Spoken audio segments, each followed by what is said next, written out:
Pozdravljam vas tukaj z odra dvorane, ki vas pozdravlja tudi z ekrana in z naslovnice nove knjige Tali in hram v Mariboru. Vilija poznate dobro vsi, gledališče je njegovo življenje, njegov dom. V knjigi, o kateri se bo danes z njim pogovarjala njegova prijateljica, spremljevalka skozi knjižna dela, tudi lektorica Nataša Jenuš, ki je bila nekoč tudi predana Mariboru, pa se je potem preselila v Toporišičeve kraje in dela zdaj tam, opravlja neko drugo poslanstvo. Pravimo, da je izid knjige kot rojstvo otroka. Mi ga pri založbi še vedno jemljemo tako in ker je tako, ker se vsakega otroka razveselimo, se razveselimo tudi vsake knjige. Vili Ravnjak je na vrata naše hiše, naše založbe potrkal pred več kot desetletjem in od takrat je ostal z nami, ostal je naš prijatelj, naš avtor, naš družinski član. Prav posebej sem vesela, da je ta knjiga izšla letos, ko tudi naša založba obeležuje en tak, morda za koga majčken, za nas pa velik praznik. Praznujemo 20 let obstoja in upam, da ni neskromno, če povem, da smo v tem času kar se lepo ustalili tako v slovenskem literarnem kot tudi v mednarodnem prostoru. Nenazadnje bi se želela zahvaliti tej hiši, vodstvu, gospodu Roškerju, njegovi ekipi, da nas vselej gostoljubno sprejmete. Tukaj smo predstavili že mnogo lepih knjig, naredili veliko lepih, zanimivih predstav in verjamem, da se bo to še nadaljevalo. Hvala torej, sedaj pa naj se torej ta večer začne.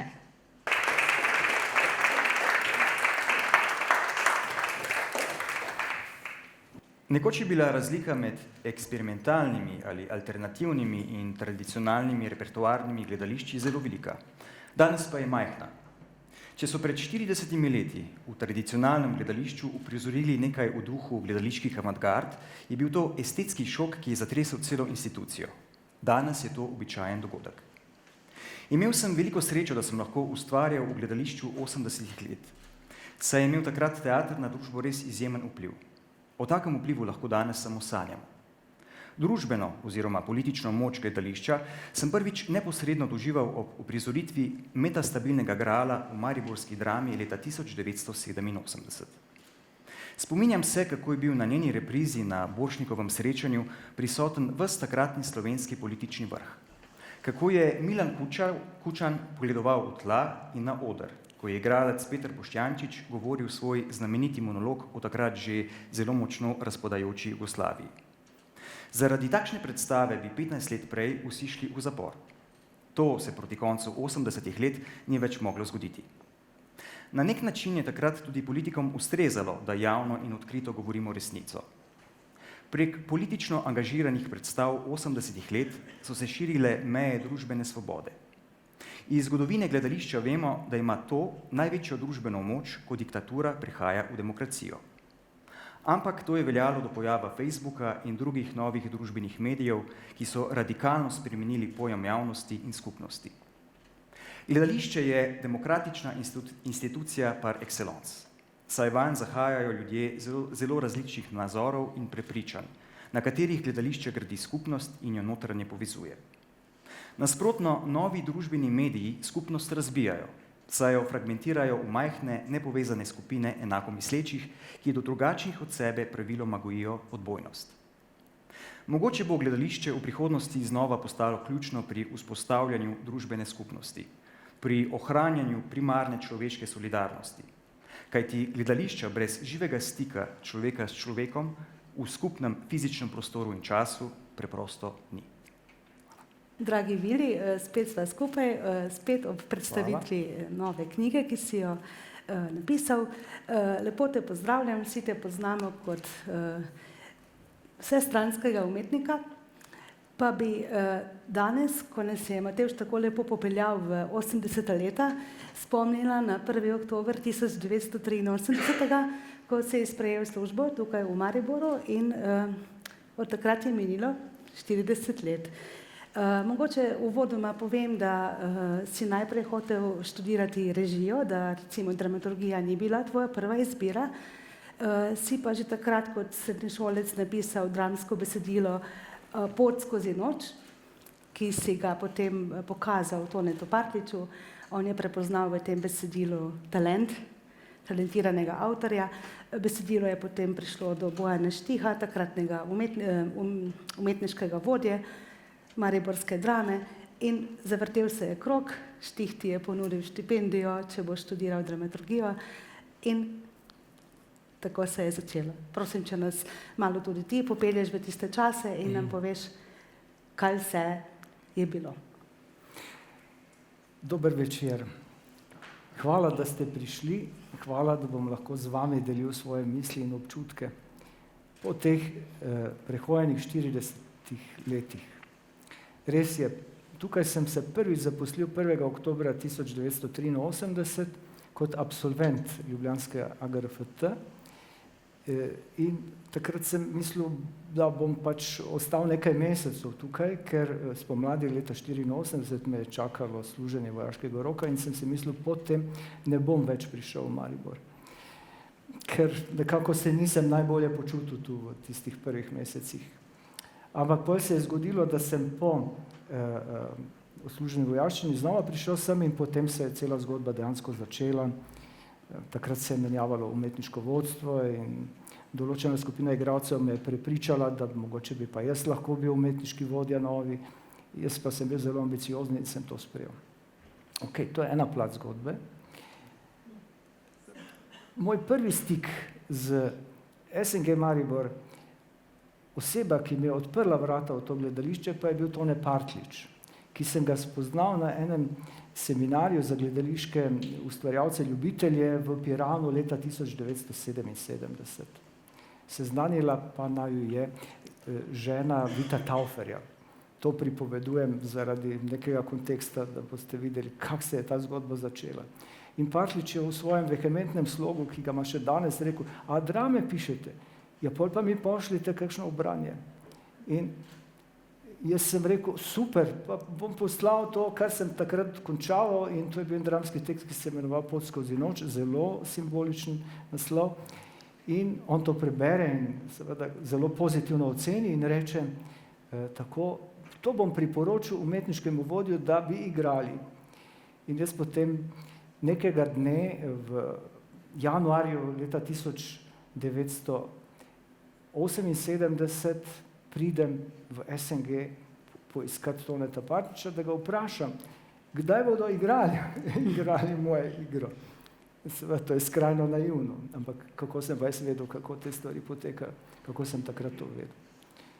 In Partljič mi reče vratarka, ja, je v svoji pisarni, in jaz ga potem dolgo iščem po vseh teh labirintih, to je bil še stari SNG, in ko pridem jaz do tja, pa Partljiča ni bilo več tu, v tej pisarni, in pa pridem nazaj, ja, je rekla vratarka, šel je pri stranskih vratih ven. Ok, to je bil moj prvi stik z SNG-jem, torej ostal sem v teh labirintih. V teh labirintih sem ostal sam. Hočem pa reči naslednje, usodno je bilo pa srečanje z Bojanom Štihom. Bojan Štih, ko sem mu povedal, takrat je bil umetniški direktor tukaj, da bom študiral režijo, je rekel, ne, to pa ni dobro, veste, režiserji je kot listja in trave, pa še sami slabi so. Dramaturge potrebujemo, študirajte dramaturgijo. Jaz vam bom dal štipendijo, oziroma teater vam bo dal štipendijo. In ker sem izviral iz zelo revne družine, je seveda štipendija bila pogoj za študij v Ljubljani. In tako je bil ta pakt sklenjen. Bojan Štih pa Tone Partljič sta torej na začetku te poti in potem sem dostikrat kasneje v življenju razmišljal, kako je Bojan Štih prenesel tudi del svoje usode, teatrske name. Namreč to, kar se je meni dogajalo v prvem umetniškem mandatu, vodstvenem mandatu v drugi polovici 80-ih let, v v marsičem spominja, kaj se je z Bojanom Štihom dogajalo v ljubljanski drami v 60-ih letih. Kakorkoli. To so moje začetki tukaj. Velikokrat vam moram iskreno povedati, sem hotel oditi, ampak vedno se je zgodilo nekaj, kar me je zadržalo tukaj. Zdaj teh 40 let mimo in mislim, da je prav, da so me te više sile zadržale tu. Jaz sem mislil, da po tej monografiji ob 100-letnici gledališča ne more Ravnjak več kaj napisati v mariborskem gledališču.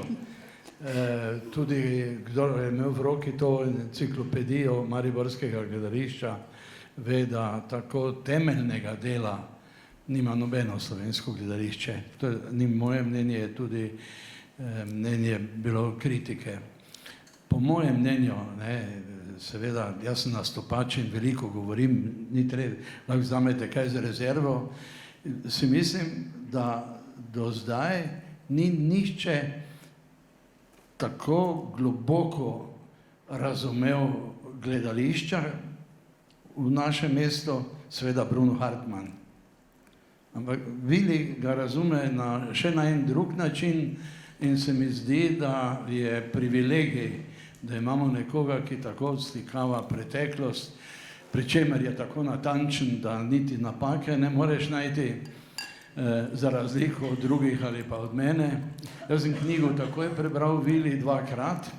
Najprej knjigo, ki je, kot sem rekel, ne morem imeti nobene pripombe, razen 100% pohvalo in čestitam tudi tebi, Milena, da to izdate.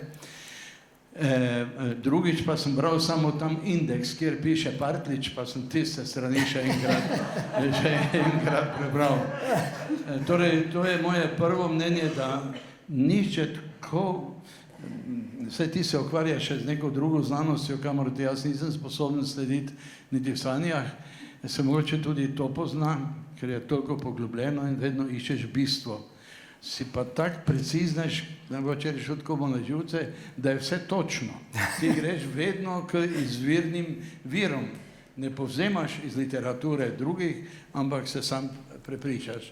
Tako da z tega vidika moje v resnici priznanje in občudovanje in sreča, da imamo takega človeka v hiši, ki je zapustil taka temeljna dela o gledališču.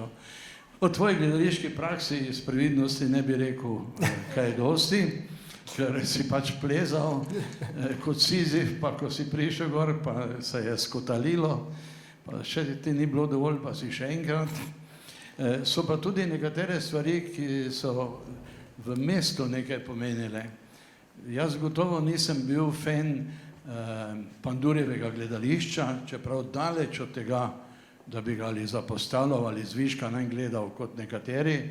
Drugače se mi je pa zdelo bolj špektakularno, nekatere reči so me zelo presunile, dosti pa ne. Tvoja ocena njegovega obdobja, ki tudi nisi takrat ravno bil prva zvezda njegovega gledališča, ki pa poskuša biti objektivna, poštena, kritična, ampak poiskati tudi to, kar je vzidal v to stavbo, če se spomnite sam njegove 3-4 dimenzionalnih scenografij, ki sta jih delala z Japljem, še nišče prej in nišče kasneje, v Sloveniji pa vsi elementi, voda, ogenj, zrak in tako dalje, je Vili te reči opazil, utemeljil in mu dal mesto, ki mu gre. Tudi to se mi zdi en tak prispevek, ki kaže neko tvojo širokosrčnost. Ne bom več govoril, če imaš še kaj o tem gledališču napisati, bomo zelo veseli, drugače pa tudi za ta opus ti hvala lepa. Obenem tudi za to, bi rekel, skromno, neopazno držo, ker nas, ki se napihujemo, je tak dovolj. Vili ugotovi, da to, kar se godi v dvorani na vajah, pa ko vsi gor čakajo, v dvorani čakajo, kaj bo odgovorila Julija, ali pa če bo v Kolaku Tinček rekel, zdaj je tudi moj ata Kolak, zdaj bo vsem, pa cela dvorana reče, jebal mater, je neko sožitje,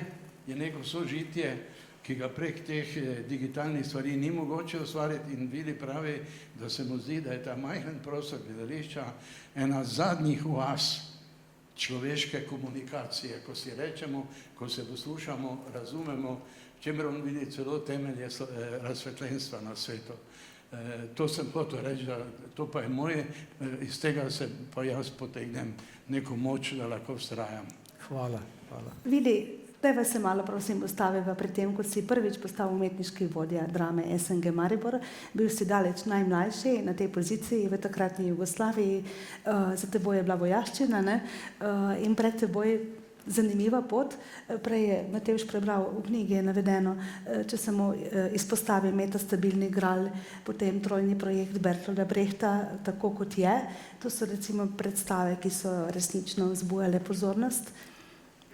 Takrat so bile zelo družbeno kritične in tudi zaradi tega si imel težave. Odstavili so te malo kasneje, ti si se pritožil, potem si se vrnil. Skratka, burno obdobje. Ja, jaz sem po naravi bojevnik. Čeprav mnogi mislijo, da nisem. Ali pa se mi ne vidi. Mogoče, ko sem bil mlajši, se je to tudi videlo, ampak zdaj, ko sem pač že, kako bi rekel, dal nekaj desetletij skozi, se to ne opazi na prvi pogled. Torej, estetika oziroma to, kar smo počeli takrat v sredini 80-ih let, je bila za Maribor velika sprememba. V bistvu šokantna inovacija, ker je bil teater prej pač na druge vrednote, druga estetika je prevladovala oziroma so prevladovale še prej. In tudi v ansamblu so bila razmerja s tem, ko smo začeli delati to novo obliko, recimo temu teatra, ta razmerja so bila porušena in skratka. Ne želim obnavljati v podrobnosti to, boste prebrali, tukaj, kot vidim, smo v glavnem starejši, tako da se nekateri še živo vseh teh zadev spominjate, ampak kako, da povzamem. Inovacija je bila to predvsem za Maribor, pa delno za Slovenijo, medtem ko so takšne predstave, ki smo jih delali tukaj v sezonah, tam, oziroma v letih 86 v Evropi, zlasti v nemškem gledališču, ki je bilo neke vrste avantgarda, dosti običajne. Samo ta konfrontacija okolja, tako notranjega gledališkega kot zunanjega okolja s to estetiko je seveda povzročilo velik upor, ki pa je potem seveda, glede na to, da sem jaz bojevnik, se odvijal tako, da jaz se nisem vdal, ker pač se je moj mandat po sklepu gledališkega sveta nasilno prekinil. Sem se pritožil, takrat je bilo delovno sodišče, se danes imenuje, takrat je bilo to sodišče združenega dela in zaradi nekih proceduralnih napak, ki so jih ti, ki so me razrešili, napravili, sem prišel nazaj v teater in potem sem še 2 leti bil tukaj, ampak potem sem bil pa tako utrujen in tako se mi ni več dalo. Sem rekel, zdaj pa je konc, jaz zapuščam Maribor, ne morem biti več tu. In tu je pa zdaj ta ključni moment in sem rekel, ok, zapuščam Maribor, ne bom se več vrnil, nikoli sem.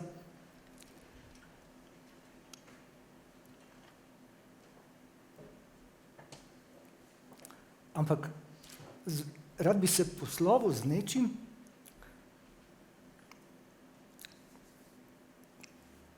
se opravičujem. Resnično ta današnja predstavitev je, kako bi rekel, zame zelo čustvena, ker povzemam 40 let svojega delovanja tukaj in se opravičujem. Ok, da bi se poslovil z nečim, kar bo ostalo v trajnem spominu tega teatra oziroma tega okolja. Tako sem prišel na idejo, igrati moramo Fausta, Goethejevega Fausta in to z nekim mladim režiserjem, ki je zelo drugačen od vseh ostalih. In takrat sem se spomnil na Tomaža Pandurja. Srečala sva se v ljubljanski drami na eni premieri leta 89, februarja leta 89 in mu rečem, Tomaž, a bi ti režiral v Mariboru Fausta? Takrat je on režiral v Mladinskem gledališču to znamenito predstavo Šeherezada in Tomažu so se zaiskrile oči in tako je rekel, ja, ok, zmenjeno. Meni je odleglo, vedel sem, da sem naredil dobro potezo, čeprav vseh posledic nisem mogel predvideti in potem se je pač zgodilo tudi to, da sem jaz dal formalno ostavko, skratka, in potem so iskali, kdo bi me nadomestil. In jaz sem se spomnil spet na Tomaža Pandurja in sem mu rekel, Tomaž, a bi bil ti moj naslednik? In on je rekel, ja, takoj. Spominjam se, kako je prišel v mojo pisarno, takrat smo se preselili v ta del teatra, ki je bil novo zgrajen, tisto pročelje in sem bil prvi stanovalec, to se vedno Metki naši tajnici oziroma poslovni sekretarki rečem, a veš, jaz sem bil pa tu prvi, že leta 87 sem tukaj malo zašalo in jaz sem to veliko knjigo Fausta, to se je Tomaž večkrat spominjal, on pride, ja, tako so si segla v roke, on je režiral Fausta, postal moj naslednik in potem se je začela ta velika epizoda, da rečem, ali obdobje teatra Sanj, ki pa žal ni imelo dobrega zaključka. Zelo nesrečen zaključek leta 1996. Razlogov za to je veliko, ne samo notranjih, veliko je zunanjih razlogov, predvsem na strani ministrstva, takratnega za kulturo. Namreč to je en moment, ki ga vsi, ki kritizirajo in so nestrpni do Pandurja, še vedno pozabljajo. Leta 1994 je bila zgrajena velika dvorana. Skratka, teater je začel funkcionirati v taki obliki, kot je danes. To je pa pomenilo, de facto, vsaj za 20 do 30% bi morali dati večje dotacije. Ampak ministrstvo tega pa ni hotelo dati. Pa tudi mesto ni hotelo nič prispevati. In to je seveda bil ključni razlog za finančni zlom. Seveda so bili tudi drugi razlogi, kako da so pač bile scenografije oziroma takratni način življenja tukaj teatrski je bil zelo razkošen za slovenske razmere, neobičajno razkošen in so se tudi pojavljali stroški, ki v nekem skromnejšem delovanju ne bi bili. Ampak gre torej za kompleks različnih vzrokov, ki so pripeljali do popolnega zloma SNG-ja kot inštitucije in takrat je bilo na tem, da se zgodi pač neke vrste ukinitev, pa potem nova ustanovitev in tako dalje. In 6 let, 7 let je trajalo, da je teater prišel na zeleno vejo in največ zaslug, da se je to zgodilo, imata 2 človeka, en je sedanji, aktualni direktor Danilo Rošker, drugi pa Rudi Moge, ki je bil takrat poslanec in predsednik gledališkega sveta. In da skratka, da so dosegli, da je ministrstvo vseeno pokrilo te stroške, tudi v teatru smo se morali odpovedovati, plačam eno leto smo imeli 90% plačo in tako dalje. Skratka, zelo, zelo mučno je bilo to vse skupaj. Okay. Ampak ko se je to uredilo, to je bilo leta 2002 in je država prevzela ustanoviteljstvo, od takrat dalje ta teater zelo dobro funkcionira. In ima tudi, jaz to večkrat poudarim in bom tudi danes tukaj poudaril, zelo dobrega upravnika oziroma direktorja. Od takrat dalje se namreč imenuje upravnik, ki je bil cela desetletja prej v tej tituli direktor SNG. To je Danilo Rošker, ki je ob Tonetu Parliču druga oseba v moji gledališki karieri, ključna oseba in mogoče bo na koncu kaj sam povedal. Hvala.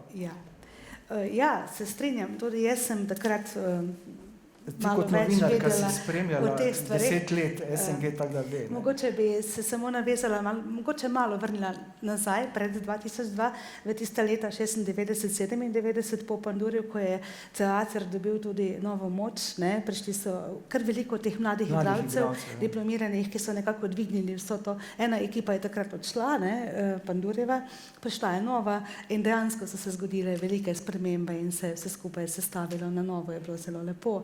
Zanimivo in težko, kot si dejal, finančno in tako drugače, razne prilagoditve.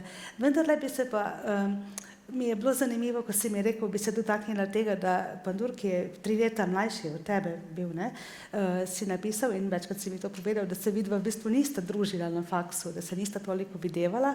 Kasneje ste pa res pri Faustu se našla, ti si ga pripeljal sem, tudi pri Hamletu. Malo kdo ve, da si ti v bistvu so ustvarjal ti 2 predstavi, s katerima je on začel tukaj. In me zanima, kako ste se pa ujela vendarle takrat tisti začetki? To je zelo zanimivo. S Pandurjem sva bila na tej najvišji ravni, intuitivni ravni, zelo povezana. Midva sva pogosto prihajala do istih idej, ne vedoč drug za drugega. Ne? In on je bil, če sem mu kaj svetoval, praviloma navdušen nad tem. Pač pa sva se s Pandurjem povsem razlikovala v smislu realizacije.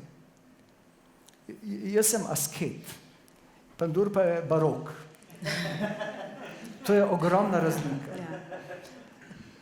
On je vedno delal vse veliko potezno, pompozno, jaz pa sem skromen človek in sem na nek način tudi tako na skromen način razumel teater. Na nek način sva se privlačila, kako bi rekel, na drug način pa sva se, ne bi rekel odbijala, to je premočna beseda, ampak nisva se mogla ujeti. On je imel tudi pač drugačen način komuniciranja, druge ljudi je zbral okrog sebe. Ok, da ne gremo v detajle. Torej, to sodelovanje je bilo v osnovi na začetku zelo plodno, potem sem se pa jaz med dramaturgijo Hamleta, ki je sledil leta 1991, Faust je bil januarja 1990 tukaj uprizorjen, Hamlet pa sezono kasneje.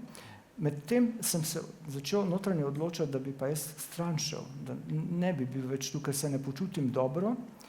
Končna odločitev, da zapustim SNG, pa je nastopila na veliki piramidi sonca v Ciudad Mexico, oziroma v bližini Ciudad Mexica, kjer smo takrat, to je bilo poletje, ko je v Sloveniji bila ta osamosvojitvena vojna, takrat smo gostovali tam z Faustom.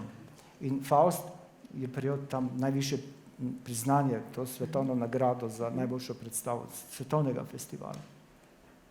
Takrat sem spoznal, Ravnjak, stop, gremo drugam.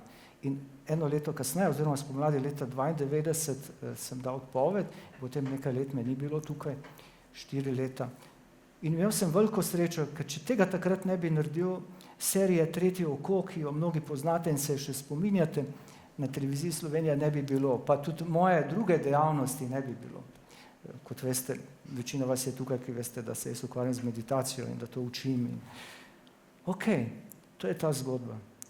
In še to, Faust je ključni moment moje karme. Ko sem sprejemal drugi mandat, je bil prav tako vzrok Faust. Tokrat pa v neki drugi navezi in če dovoliš, bom to kratko povedal. To pa je bil Marlowov Faust. Kar sem jaz dal na repertoar, je bil Goethejev Faust, velika umetnina. Marlowov Faust je renesančna drama, ki je zelo dobra tudi. In zgodilo se je naslednje. To je bilo leta 2006, 31. marca, to je moj rojstni dan. Star sem bil takrat 46 let. In Danilo Rošker je rekel, prosim, pojdi ti z mano v Novo Gorico, da se bomo z Diegotom Debrejo, ki je bil kandidat za umetniškega vodjo, pogovorili, kako naj repertoar oziroma vodenje mariborske drame vnaprej izgleda. Midva se peljeva, z Danilotom sva tako tiste noči, oziroma tega večera, pa pol še mnogokrat v avtu, on je zelo dober voznik, in v avtu sva prediskutirala ogromno stvari. Pravzaprav sva načrtovala ključne zadeve v avtu, v pogovori, ker takrat Danilo ni imel nikogar, ki bi ga motil, ker ko je bil v pisarni, so vedno vletavali drugi, pa skratka, tam sva bila pa res sama, pa te dolge poti recimo do Beograda in tako. Res čudovito druženje je bilo. Ok, midva prideva na premiero, uprizoritev ni bila dobra, ok. Ampak večji problem je ta, da Diego ni sporočil, da ga tistega večera sploh ne bo v gledališču, ker je odpotoval z mladinskim gledališčem v Bogoto na gostovanje. In, ok, midva potem tam se čakava cel večer, dokler nama situacijo ne razjasni Sergej Pelgar, ki reče, ja, sej Diegota pa ni tu. Midva sta se čudno spogledala, cel večer sva bila tam, čakala sva ga. In pol se vračava in med potjo, že tja sva govorila o mariborski drami, kaj bi bilo treba narediti, in Danilo na tej vožnji potem nazaj reče, zakaj pa Vili ti ne bi bil umetniški vodja? Dobro. Na tej vožnji iz Nove Gorice v Maribor se je v meni nekaj premaknilo, ker prej sem bil 100% umetniški vodja, pa nikoli več. Takrat mi je notranji glas rekel, moraš iti nazaj, moraš iti tja, da nadaljuješ oziroma popraviš nekaj za nazaj. In ko izstopiva iz avta, ko končava tukaj, seževa si v roko, zmenjeno, in takrat ura v zvoniku stolnice odbije točno 1 zjutraj. Jaz sem rekel, razumem, to je Faust. Drugič. Ja, zelo lepa. Vili, bi samo rekla to, kar piše tudi v knjigi, da imaš pa to srečo v teh letih, kolikor si v teatru prisoten, si pa delal s 4 različnimi generacijami. Se pravi, s tistimi povojnimi, ki so bili še v teatru, ko si ti začel, potem vsemi tistimi vmesnimi, do zdaj temi najmlajšimi, rojenimi okrog leta 2000, kot si sam povedal oziroma napisal. To je pa tudi nekaj posebnega, ne? Ker imaš en pregled, en takšen spomin v bistvu tudi, ne? Na vse to. In je nek čar v vsem tem. In zdaj me pa zanima, greva v to tvoje drugo obdobje, ko si bil umetniški vodja, pa dajva prosim malo več nameniva pozornosti temu, kako si izbiral predstave, kaj pa je tokrat bilo tisto, kar te je vleklo.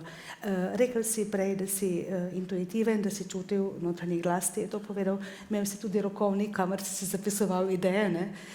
Se pravi, me zelo zanima v tem smislu zdaj, koliko si intuitivno gledal, kaj želiš postaviti na oder, v kolikšni meri si pa razmišljal, kaj družba rabi, kaj bi bilo dobro, da pride na oder in v kakšni obliki, koga si potem povabil, ne? Kako si izbiral sodelavce, po kakšnem ključu? Mogoče malo več o tem. Torej, to drugo obdobje mojega vodenja mariborske drame je popolnoma drugačno, kot je bilo prvo. Najprej, družbene razmere so bile popolnoma drugačne, funkcija teatra je bila drugačna, oziroma moč teatra je bila čisto drugače postavljena, oziroma se je izražala. In kako bi rekel, najprej to mogoče, da boste se spomnili nekateri, ki ste v živo to doživljali, drugi pa da vam pojasnim. V prvem obdobju je bila struktura vodenja gledališča kolektivna. To pomeni, da so se lahko, zdaj malo pretiravam, ampak skoraj da je tako izgledalo, vsi vmešavali v vse. In umetniški vodja, ko je sestavil program, je moral to zagovarjati na različnih forumih, ki so lahko ta repertoar tudi v celoti ovrgli, posegali od zasedb dalje, kdo bo režiral, skratka. Voditi v 80-ih letih, oziroma še prej, samoupravljanje je to prineslo v teater, samoupravljanje se je začelo leta 1962 v teatrih. Torej, voditi takrat teater, oziroma z umetniško vizijo, je bilo izjemno težko, izjemno težko. V drugem obdobju sva bila praktično samo 2, ki sva se s tem ukvarjala, to je Danilo Roškar in jaz. In to je bila zelo dobra naveza, ker sva se zares ujela. On je meni kot poslovni vodja v celoti zaupal, jaz pa njemu. In o repertoarju sva govorila najprej midva, kako bomo to realizirali. To je zdaj tehnično, kako je to izgledalo, in potem ti forumi, praktično bil samo gledališki svet, so seveda razpravljali te zadeve, ampak nikoli niso posegali v zadeve. Zato sem lahko oblikoval avtorsko podobo repertoarja. Česar v prvem obdobju nisem mogel, oziroma delno sem jo, ampak v celoti pa je ni bilo mogoče. Če je bil poudarek teatra v 80-ih letih na politični moči, v teh desetletjih, se pravi od leta 2006 do 2013, kar sem vodil, Teater ni imel več politične moči, oziroma politika se za teater ni več zanimala. Veste, v demokraciji je tako, če hočete koga regulirati ali celo kaznovati, mu preprosto ne date dotacije. Kaj pa vi delate, pa vseeno. Mi se ne ukvarjamo z ideologijo, samo denarja vam ne damo in je to rešeno. Ne? Včasih so se z ideologijo ukvarjali predvsem. Teatri so dobivali dotacije, nikoli zaradi nekega repertoarnega načrta niso dobili, ali pa neke umetniške dejavnosti, niso dobili manj denarja. Ne? Kakorkoli, to je čisto drugo poglavje in vprašal sem se, najprej sem itak bil dvomik, ali jaz lahko po tolikih letih še sploh sestavljam repertoar, pa sploh vodim teater. Potem sem se sprijavil, sem rekel, ok, delal bom, oziroma na repertoar bom dajal stvari, ki bi jih jaz kot gledalec rad videl. Zelo sebično, ne? Delal sem repertoar zase, teater zase, v narekovajih. In na osnovi tega sem potem, imel sem veliko srečo na začetku, oziroma teater je imel, da sem takrat lahko angažiral 3 dobre režiserje na začetku, oziroma predvsem 2, ker program na začetku se mora sestaviti sredi sezone, tako rekoč. In takrat sta bila v vrhunski formi tako Sebastian Horvat, ki je potem v prizoru tukaj Kopenhagen, in Vito Taufer, ki je naredil plemenitega meščana Moliérove komedije. Da skrajšam, ker repertoar poznate, mnogi ste sodelovali pri njem. To je na nek način najlepše, najsrečnejše obdobje mojega bivanja v SNG. Teh 7 let. Tega se bom vedno rad spominjal. 45 premier je bilo izvedenih v tistem času in vsaka premiera je bila zame neke vrste posvetitev. Res sem rad delal to. Mislim, meni po naravi leži, da delam take načrte. Jaz sem užival v sestavljanju repertoarja, v pogovorih z režiserji, drugimi ustvarjalci. Mislim, da smo imeli eno zelo sproščeno obdobje in nastalo je cel kup zelo dobrih predstav.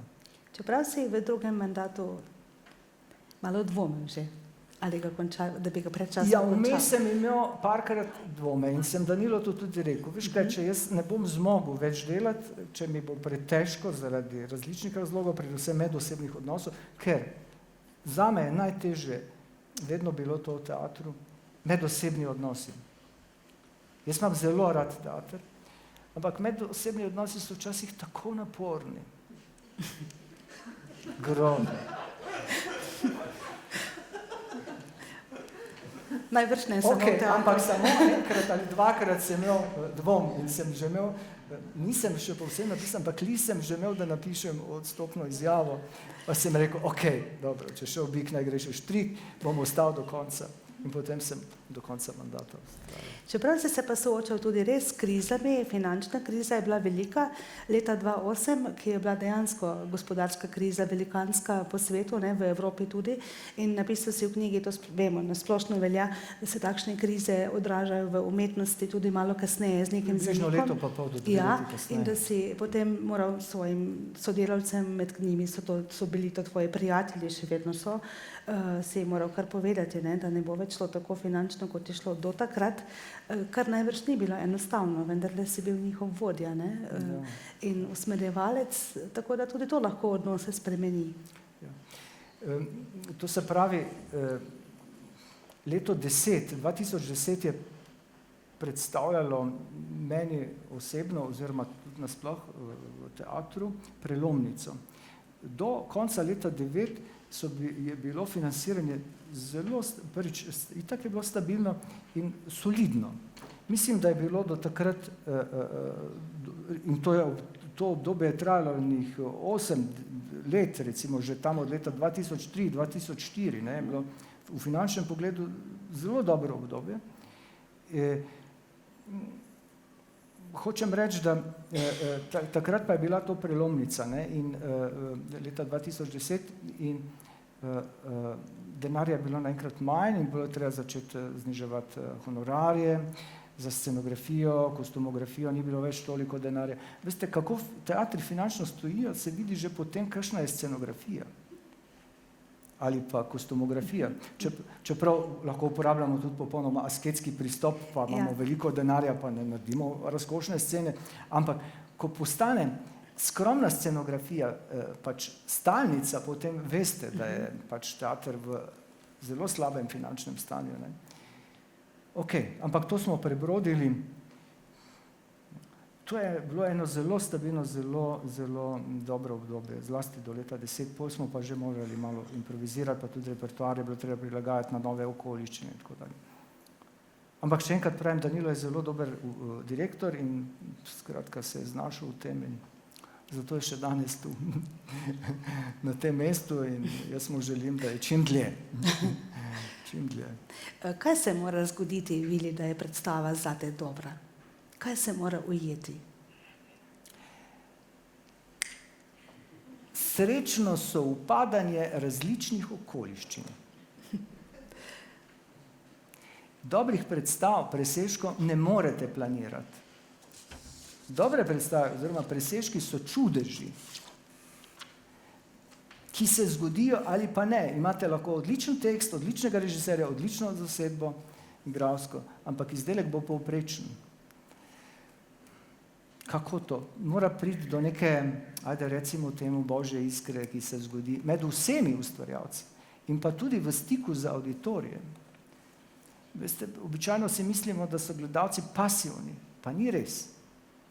Zlasti na primeri, ki so praviloma hektični, ampak kakorkoli, zato smo takrat začeli uvajati predpremiere, da smo imeli to mehko publiko, s katero smo se lahko povezali. Gledalci s tem, ko gledajo to, kar se dogaja na odru, so doživljajo. In če so voljni sodelovati s tem, kar gledajo na odru, se zgodi ta magični spoj.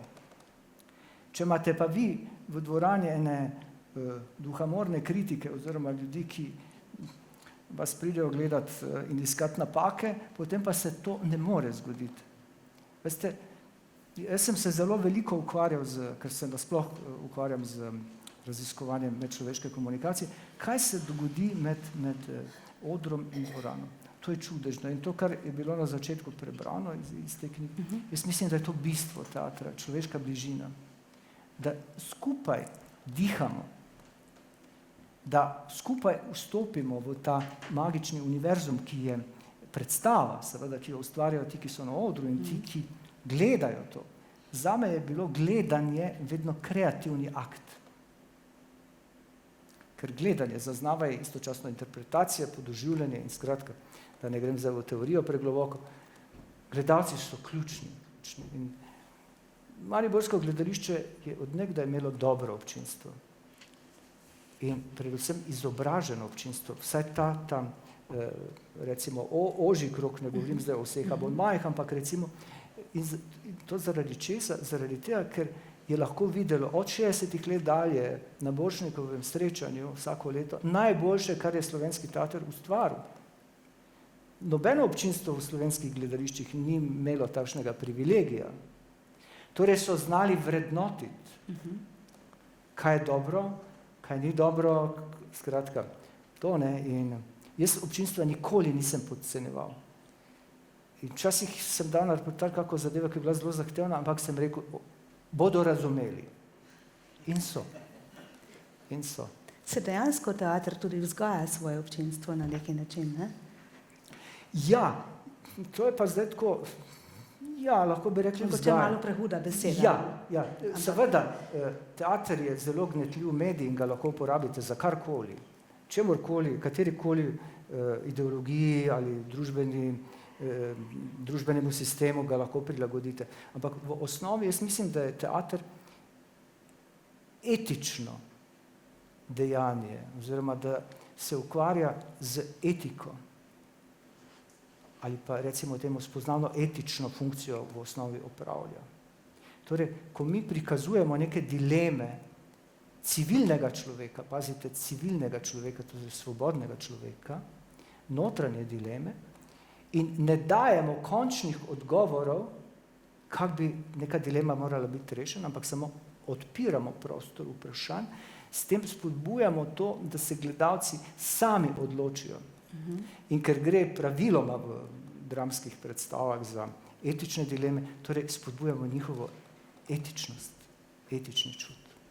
Zame, čisto na kratko, je teater svetišče svobode, skozi to svobodo pa prebujamo duha etike.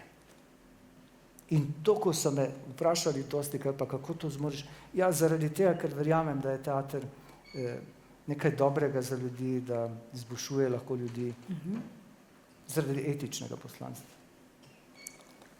In dejansko lahko tudi prostor katarze, ne, doživimo. Skozi katarzo se zgodi lahko etično prepoznanje.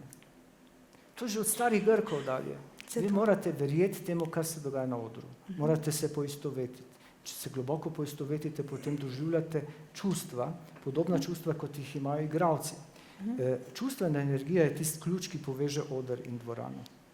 Čustvena energija.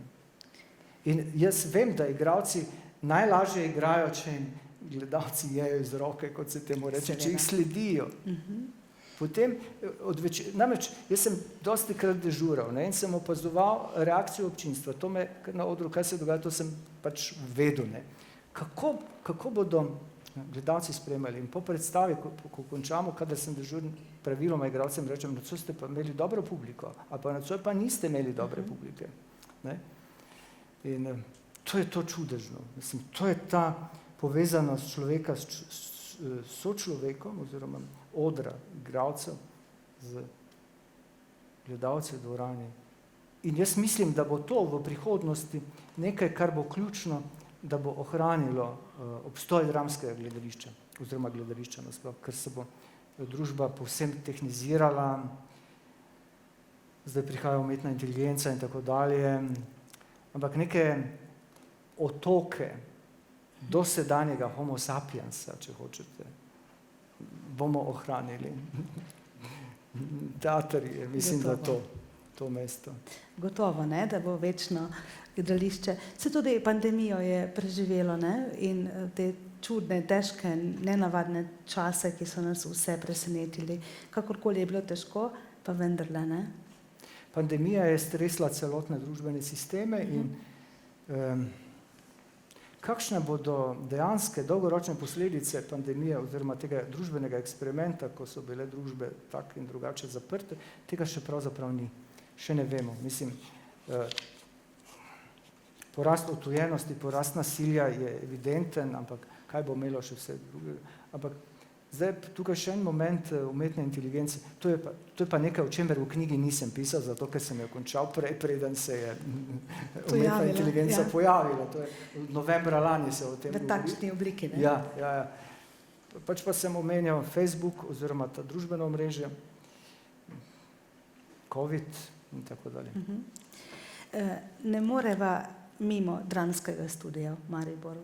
Tukaj je, kar nekaj sem opazila obrazov, umetnikov gledaliških, takih in drugačnih iz različnih smeri, ki so začeli v dramskem studiu, to je bila druga polovica 80-ih, lahko povem iz osebne izkušnje, da ko sem se z mnogimi od njih pogovarjala, omenjajo to obdobje kot eno najlepših, eno najbolj impresivnih, sodelovali ste z njimi mnogi umetniki iz teatrskih vrst in tudi oni so imeli takrat priložnost, poleg tega, da so se naučili nečesa, pokazati svoje poti, svoje želje. Mislim, na vse zadnje so nekateri od njih pozneje ustanovili svoje alternativne poti, ne, gledališke. Tako da še eno, tukaj se je videlo tvoje pedagoško delo, ne, ta izraz, ker si tudi izjemno talentiran na tem področju. Dramski studio, mnogi to veste, ampak bom vseeno bolj detaljno razložil. Dramski studio je deloval v drugi polovici 80-ih let, paralelno z mojim prvim umetniškim mandatom.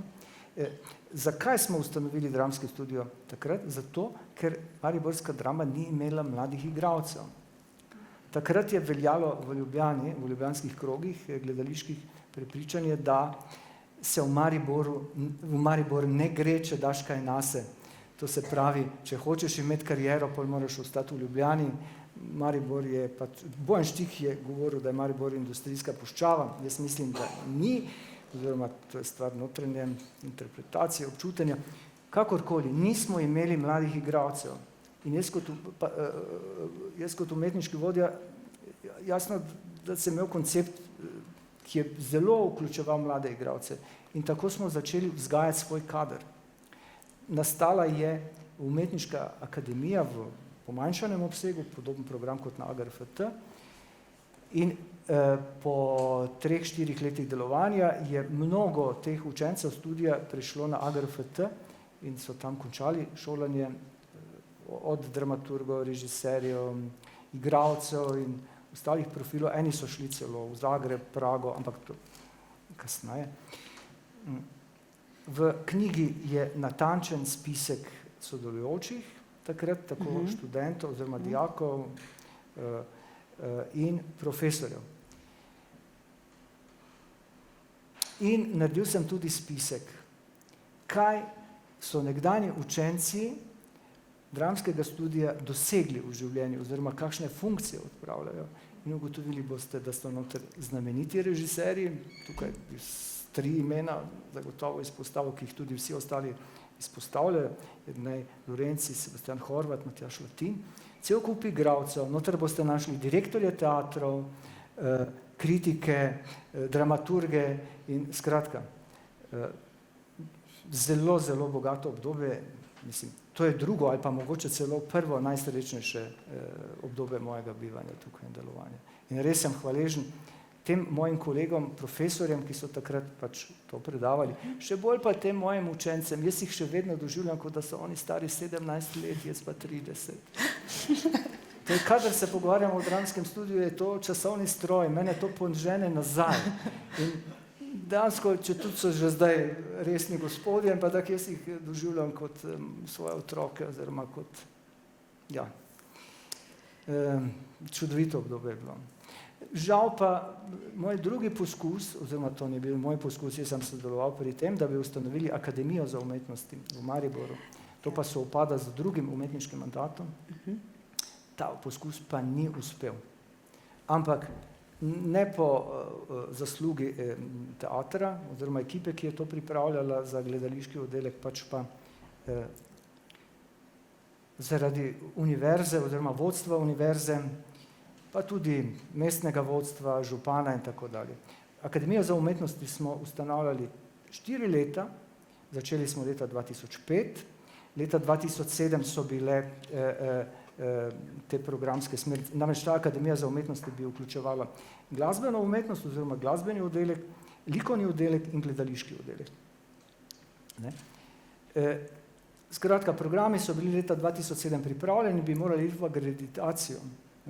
Vse poznate, to so težki birokratski postopki, preden dobite dovoljenje, pa da si tudi denar zagotovite za izvajanje. Ampak potem se je pa zgodila ta gospodarska kriza. Najprej moram reči, da vodstvo univerze je bilo tukaj zelo zvito, niso bili v resnici zainteresirani za umetniško akademijo, pač pa so hoteli neke druge zadeve izpeljati in so umetniško akademijo, čeprav so nas spodbujali, delajte to, vedno nad stran tiščali. In potem je prišla pa finančna kriza leta 2009-10. Jasno, da najprej so zbrisali akademijo, ker jo ne bi mogli iz česa financirati. Nas je to pokopalo. Potem so bili še neki poskusi, da bi obnovili ta projekt, ampak žal vsi so propadli. No, umetniška akademija najbrž nekega dne bo tukaj v Mariboru ali pa Bog ve kdaj. Kakorkoli. Srečno naključje, resnično srečno naključje, ki se zgodi zelo redko, je bilo to, da so takrat v Mariboru, to je druga polovica 80-ih let, se rodili oziroma takrat so že odraščali, bili v najstniških letih, mladi talenti. Veste, šole ne morejo ustvariti samo profesorji oziroma učitelji, pač pa predvsem učenci. In šola postane slavna po učencih, ker učenci prenesejo njen sloves dalje. In moram se pohvaliti, dramski studio še vedno velja za nekaj legendarnega. Ja, res je. Res je. In jaz mislim, da bo tudi ta akademija, kot praviš, vendarle nekoč zaživela, ker ste imeli vse, učni načrt, profesorje, predavatelje, vse narejeno. Ampak to je treba na novo. To je treba na novo vse narediti, zato ker se stvari spreminjajo. Ja. Vidim, da gledaš na uro, zato se bom dotaknila knjige. Ja. Se pravi, monografija. Prej je gospod Partljič povedal, da presenečaš, da je mislil, da več nič ne bo nastalo, ko si že toliko vsega o teatru povedal. Vendarle se poslavljaš s to knjigo, poklicno poslavljaš, ampak ne odhajaš čisto. Ne. Zanimivo mi je to, da si v tej knjigi povezal tako raznolike teme. Dejansko pišeš tudi o gradnji, o menjavi prostorov, ker teater, kjer smo zdaj, ni bil vedno tukaj, ne, bil tudi kje drugje v Mariboru. Potem različne, kot je tudi gospod Partljič omenil, ne, stvari so se dogajale, gradnja odra, kot jaz se spomnim tega Pandurjevega časa, predvsem gledališka obiskovalka, gledalka, ko sem bila, ne, smo res na nekih raznih stojiščih bili prisotni in gledali te zadeve na odru, ki je bil hkrati tukaj, vsi smo bili na nekem odru. Torej, veliko tega se je dogajalo, to vse popisuješ, obenem imaš vključene razne študije, dnevniške zapise, intervjuje. Kaj te je gnalo v to, no pa nam povej? Prvič, to je moja običajna praksa, ko jaz zaključim neko življenjsko obdobje, ustvarjalno obdobje, ga praviloma zaključim tako, da nekaj napišem. In vse moje knjige, ne čisto vse, ampak mnogo mojih knjig je nastalo tako. Talin hram je zaključek, povzetek tega, kar sem delal v SNG. Saj sem že prej, 3 knjige v zvezi z gledališčem sem že prej objavil, ampak to je rezime. To je moje notranje slovo. Od teatra se nikoli ne bom mogel povsem posloviti zaradi tega, ker sem v njem preživel 40 let, če vzamem še obdobje prej, 45 let, ničesar v življenju ne bom 45 let počel tako, zlasti pa ne tako intenzivno. In ta knjiga je, če jo boste brali, boste lahko ugotovili, sestavljena iz dovolj znanstvenega, stvarnega dela, kjer opisujem recimo zgodovino gradnje, zgodovino vodenja tega teatra skozi 170 let. Obdobje mojega drugega umetniškega mandata je dosti podrobno predstavljeno. Tukaj boste lahko brali moje gledališke eseje, ki sem jih pisal kot dramaturg pri uprizoritvah, moje spomine. Skratka, na eni strani čisto objektivna knjiga, oziroma objektivnosti, znanstveni objektivnosti usmerjena knjiga, na drugi strani pa moje notranje dileme. To so me prej vprašali za intervju. Zakaj sem toliko pisal o teh dilemah? Veste, jaz nisem monolit.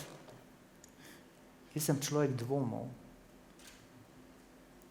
In kar naprej sem se spraševal, in še danes se sprašujem tudi na onem mojem drugem področju, ki ga počnem, a je to smiselno delati?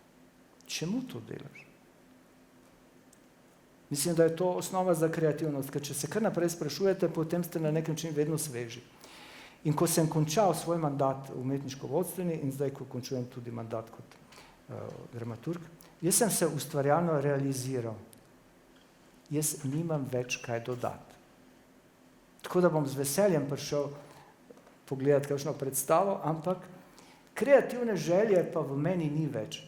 Se je izpolnila in sem najbrž eden redkih, ker praviloma iz teatra ljudje, ko se upokojujejo, odhajajo zagrenjeni, ampak jaz sem eden redkih, ki odhaja zadovoljen.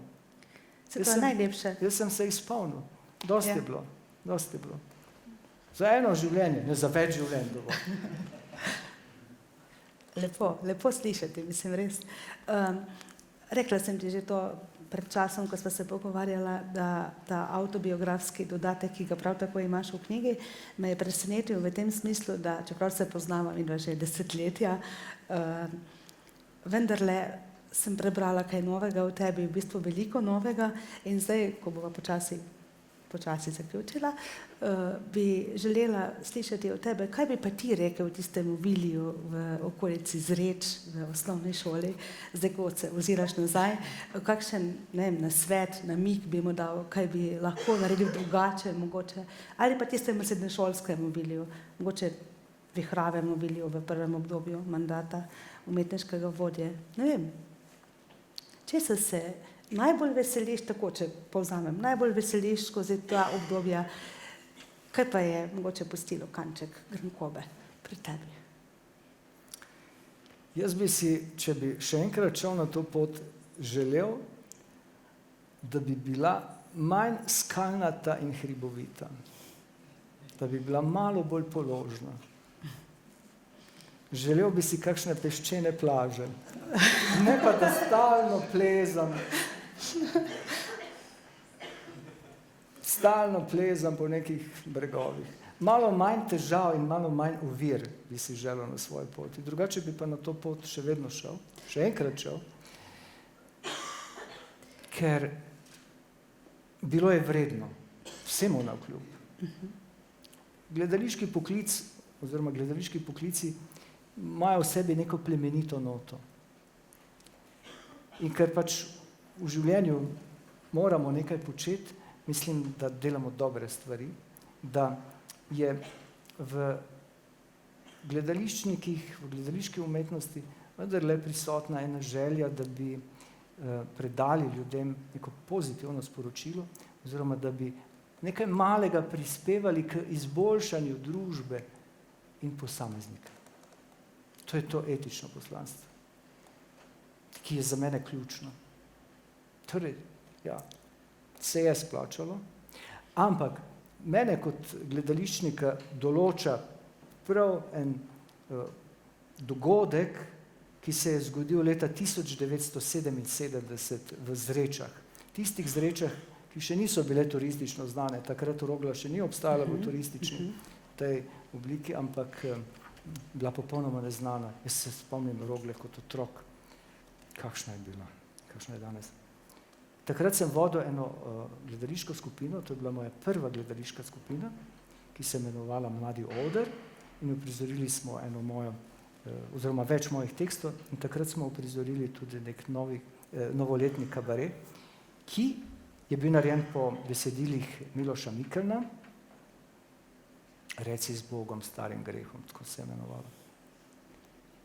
In takratni politični oblastniki v Zrečah in Konicah so prepoznali, da je to hudo nevarno, če mi to uprizorimo, in predstava je bila prepovedana. Star sem bil 17 let, ko se je to zgodilo in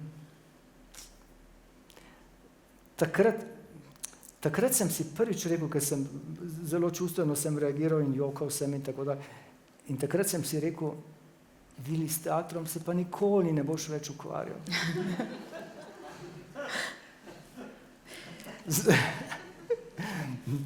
To je to, zarečenega kruha se največ pojem. Ampak dejstvo je, da mene volja oziroma želja po ustvarjanju v gledališču ni nikoli zapustila, zares. Zdaj sem realiziran, kot sem vam rekel, in zdaj ne čutim potrebe, da bi še to nadaljeval, ampak drugače vsa ta leta, čim se je pojavila ugodna okoliščina, sem jaz nadaljeval z delom. Tako da to je moja prva izkušnja. Kasneje sem v Mariboru doživel mnogo hujše stvari, ampak to je to. Če ne bi bil bojevnik po naravi, bi bil takrat v Zrečah lepo pustil vse skupaj, pa se posvetil takemu običajnemu življenju, kot ga imajo ponavadi ljudje. Če kdo, potem bi lahko ti rekel, da je to prst usode, da si s teatrom povezan, da ti je to ostalo. Kljub vsem oviram začetnim. Ja.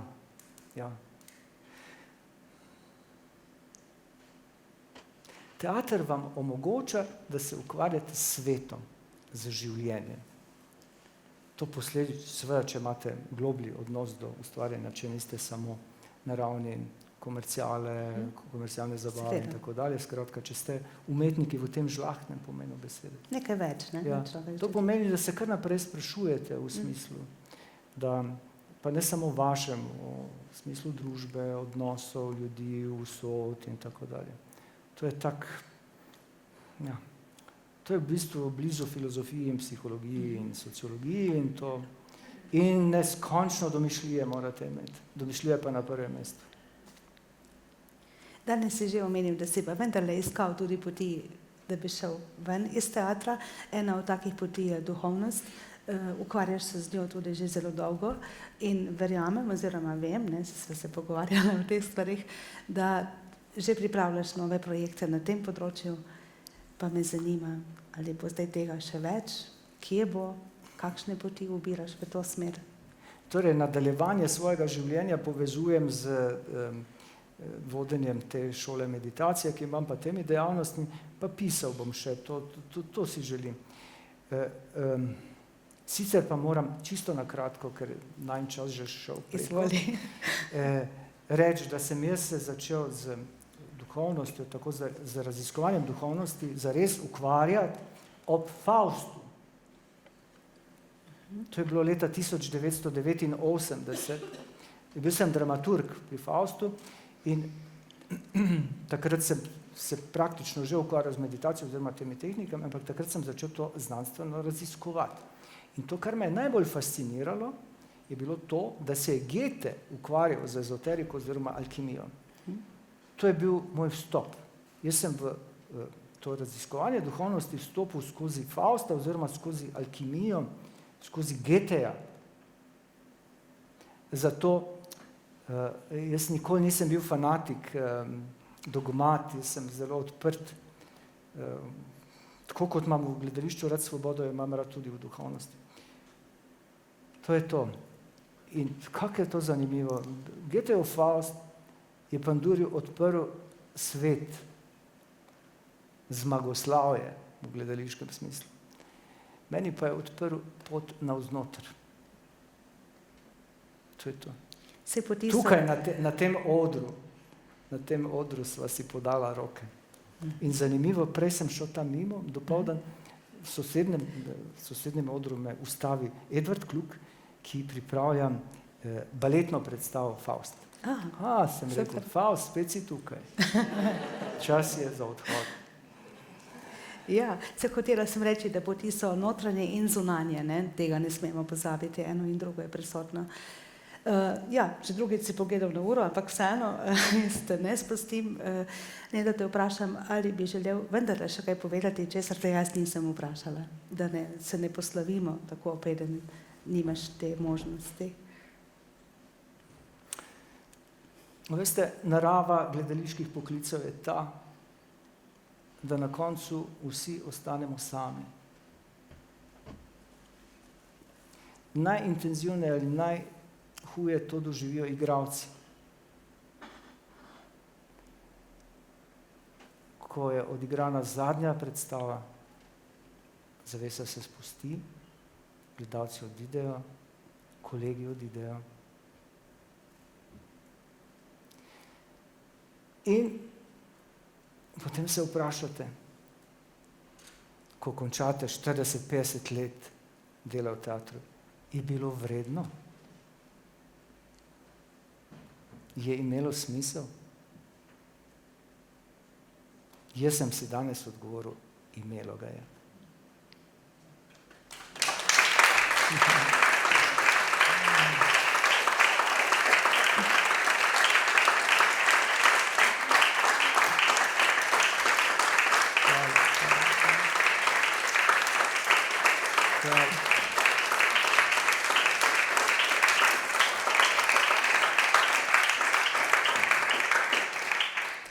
Dragi Vili, hvala. Bova predala besedo še komu. Mislim, da v publiki je še kdo, ki bi želel kaj povedati. Mogoče, če smem, mojega prijatelja Danila Roškerja izval, če bi rekel kakšno besedo. Gledam proti njemu. Ja. Tako da. Glede na to, da sva res toliko let sodelovala. In sva toliko let že zaposlena, oba v SNG. Ja, dragi Vili, sopotnik, prijatelj, ne? Najprej čestitke za to, kar si zapisal, ta tvoj gledališki spomin, moram reči, da sem podoživljal zadeve, to, kar si zapisal, ne to, kar je Tone Partič me že zunaj ostalo, je rekel, pa Viri Ornjak napiše brez napake, ne? Ni napake mogoče najti.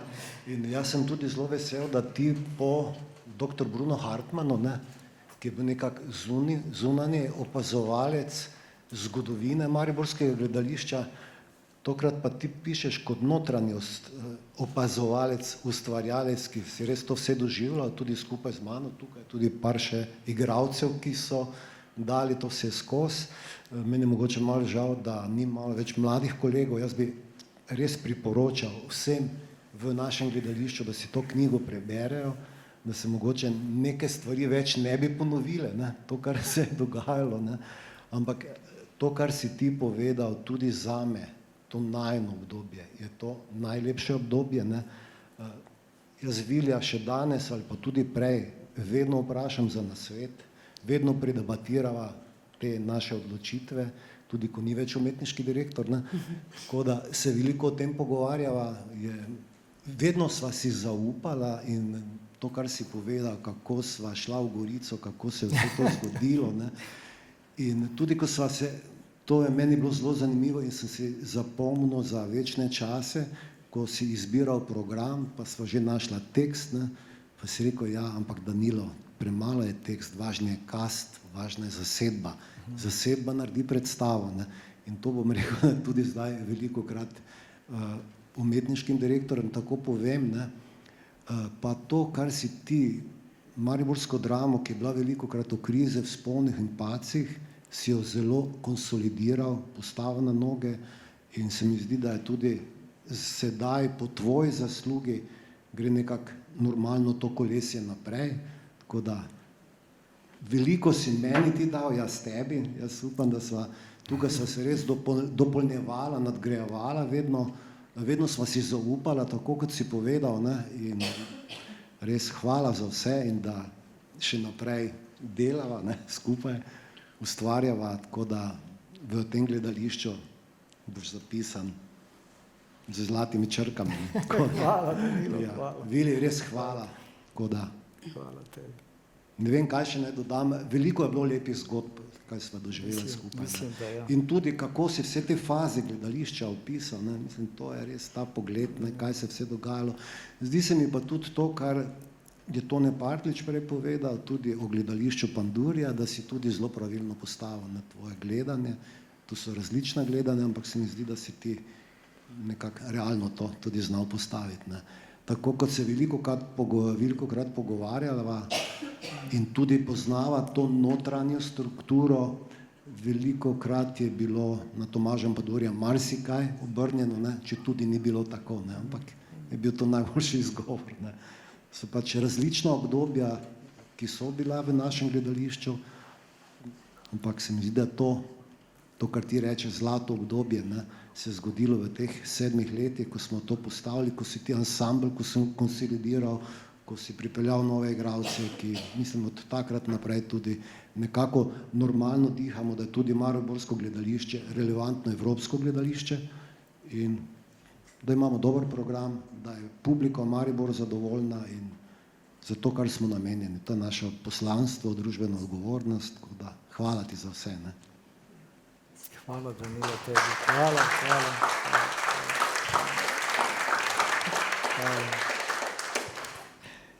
Vili, tako kot je bil zate, se je izkazalo Maribor usoden, je tvoje in Danilovo povabilo meni, ki je doletelo mene, naj se priključim ansamblu, postalo tudi zame usodno. In, imamo trikotno. Ja, neizmerno sem ti hvaležna za ta pogum, ki si ga izkazal s tem, ko si me poklical sem, tako kot sem, jezikavo in predrzno. In hvala ti za vse najine pogovore, za vse sugestije, za vse razmisleke, ki mi verjamem, da se ne bodo končali, ker takega poglobljenega, pronicljivega opazovalca in premišljevalca gledališča mora, mislim, to je darilo in kot blagoslovno. Meni si ti kot duhovna hrana in ne samo duhovna, ampak tudi konkretna, ker te zelo konkretne stvari sprašujem in mi tudi zelo konkretno zmeraj svetuješ. In si moj prijatelj, sogovornik in hvaležna sem ti. In hočem še, prosim. Hvala lepa. Hvala.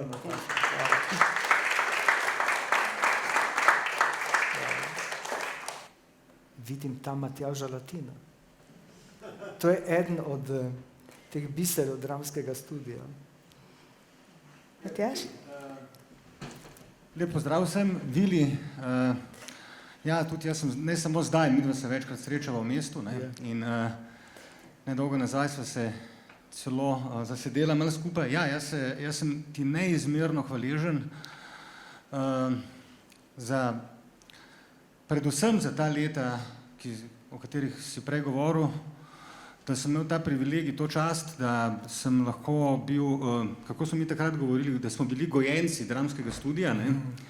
V tej fantastični družbi tudi Sejbota, Sebastiana, da ne naštevam vseh teh imen, ne? Od sedanjih uveljavljenih igralcev, režiserjev, dramaturgov, ampak ti si takrat zanimivo, no? Danes je tukaj bil Tone, zdaj, da ne bom preveč govoril, no? Ampak Tone, ki me je navdušil za gledališče, omenili ste Tomaža Pandurja, ko je bil on srednješolec, sem v predstavi Tespisovega voza prvič stal na tem odru, takrat sem imel tak strah, da sem mislil, da nikoli ne bom se z gledališčem ukvarjal kot igralec, pol me je Tone za to navdušil, potem sem izvedel za ta dramski studio, sem prišel na audicijo in ti si me s tem svojim, to je bil noro ambiciozen program, ne, ki se je tudi realiziral, če se ne motim, smo 5-krat ali 6-krat na teden zahajali tam na Razlagovo ulico in seveda bili tudi, si nas vključeval v produkcijo, ne. In jaz vem, da sem takrat zelo dosti manjkal v šoli, ki me je sicer sila dolgočasla, ampak ti si na teh svojih predavanjih tudi za, potem, ko si kasneje napravil tudi za nas režiserji, meni odprl, pravzaprav začel sem se zanimati za veliko stvari, predvsem, da sem še več bral za literaturo, za filozofijo, za psihologijo, dal si nam spisek literature in mi smo takrat to na veliko brali, se pogovarjali, gledali vse predstave, če ne druge na stojiščih, ne. In to je bilo eno res intenzivno in čudovito obdobje, ne. 80. leta, ta druga polovica, takrat je tudi mladinsko gledališče tukaj gostovalo, ko je bojkotiralo Borštnikovo srečanje s fenomenalnimi predstavami. Mislim, da, Nataša, sem zasledil, da si ti omenila Zločin na Kozjem otoku Pavla Madželja, ki je tudi mene fascinirala takrat. In to so te stvari, zaradi mene je takrat zanimalo še marsikaj drugega tudi, ampak me je nekako, toliko sem se navdušil nad teatrom, takrat v tem tvojem obdobju Vili, da sem se pol odločil in tudi ustrajal, ne. Tako da hvala ti. Hvala, Vili. Hvala, Matjaž. In ja, tukaj bi samo eno stvar bi še dodal, tukaj vidim gospoda Novaka Vlada, Ireno, to so bili mentorji v dramskem studiu in tudi vsem tem mentorjem, Minuk Judrova, da ne bom vseh našteval, ne, tudi njim bi se zahvalil, ne. Kar smo imeli res fenomenalne te profesorje, ki so nas, vi ste nas inicirali v gledališče, ne. Hvala. Ja. Hvala. Hvala, Matjaž. Se spomniš, kako je bilo včasih? Smo se tolkli, ne? 13 sindikalistov te je hotelo vreči. Kaj smo mi rekli? Non pa saran. Ne? In potem so tako tekla leta, dostikrat sva delala skupaj. Tistega obdobja, drugega tvojega, veš, se zelo rad spominjam tega. In to je slika z tega tvojega obdobja. Ampak ne vem, zakaj nam igralci hrbet kažejo. Zato, ker sem na drugi strani knjige jaz, Aha. ki sem v dvorani, to je srečanje. Ja, ne vem, če niso kaj zamerili. Ja, tam tisti sivo brado, s tistim To je paradoks o igralcu predstava. Ja. To je namišljeni bolnik. Je to, ne? Ti si bil, to je bil pogovor med Diderotjem pa njegovim prijateljem. In mislim, da si bil ti Diderot. A ja, a je to? Boštjančič pa je bil ta kolega, se spomniš. Aha, zelo je podobno namišljenemu bolniku. Ja, tukaj sta hodila med gledalci. Veš zakaj govorim? Zato, ker je ista lasulja. Ja, ker svojih nimam. Nič, ne bom dolgo vezal. Navezal bi se na to, na koncu si rekel, a je bilo vredno. In o etičnem principu je bilo govora. Jaz lahko rečem, bilo je vredno. Čeprav je malo hudo, veš, če se človek poslovi, kar se pač mora, na višku svojih ustvarjalnih moči, kar si ti takrat imenoval kulturni škandal. In imel si prav. Hvala lepa. Tako kot sem prej rekel, na koncu ostanemo vsi sami pri gledaliških poklicih. Najintenzivneje to občutijo igralci. Ker če 40-50 let nastopaš, pa naenkrat ne igraš več, je to dobesedno padec v brezno. Ne? Seveda. In ne glede na to, koliko so igralci igrali v življenju, kakšne vloge in tako dalje, obstaja psihološki manjko. Ker še nekaj moramo vedeti, teater je adrenalinska dejavnost. Vse to, kar počnemo, je podloženo z adrenalinom. Zato tako intenzivno doživljamo te stvari in zato tudi tako intenzivno živimo. In pozabimo, da se staramo. Naenkrat vam reče, ja, zdaj pa je delovna doba končana, oziroma zdaj pač bo treba zaključiti. Ne. To je zadaj psihološki oziroma psihoenergetski razlog. Vsi smo odvisniki od gledališkega adrenalina, tudi jaz, čeprav se jaz zdaj počasi odvajam, jaz se zavedam tega. Mislim, jaz sem vseeno zasvojen, čeprav sem samo dramaturg in iz ozadja gledam to, ampak ta intenziteta bivanja, redko kater poklic vam to omogoča. Redko katera služba na tem svetu vam omogoča, da tako intenzivno živite. To je teater. Kar je plus in minus, ne? Ja, Ta intenzivnost. To je plus, velik plus, tega se moramo zavedati in tudi seveda ima svoje negativne posledice. Še vam predajam besedo, če bi kdo želel kaj reči. Z Viljem sva sošolca z akademije. Že ko je bil na akademiji, je bil šef študentov. Smo metali profesorje in kako se je že pokazal to svojo noto voditi in biti sposoben voditi skupino za sabo. Zgradili so, mislim, da smo bili v 2. ali 3. letniku akademije Cankarjev dom. Najbrž noben ne ve, da so takrat polnili program, ker je bilo toliko teh tudi z našimi produkcijami z AGRFT, kjer smo lahko nastopali in Vilje tudi režiral tam predstave z nami. Prišla sva skupaj sem v Maribor, preživela lepe čase. Dostikrat so se vprašala, kaj tu sva še, greva, kaj bomo zdaj, kako. Jaz sem vesela, da si tu in čestitam ti in pustil si res sledove. Hvala. Ti si en mesec si gledal kot jaz. Hvala lepa. Potem pa, dragi Vili, hvala lepa še za eno tako prijetno druženje, javno, poleg neformalnih najinih. Ne. Lepo mi je bilo s teboj, vedno mi je, želim ti vse dobro.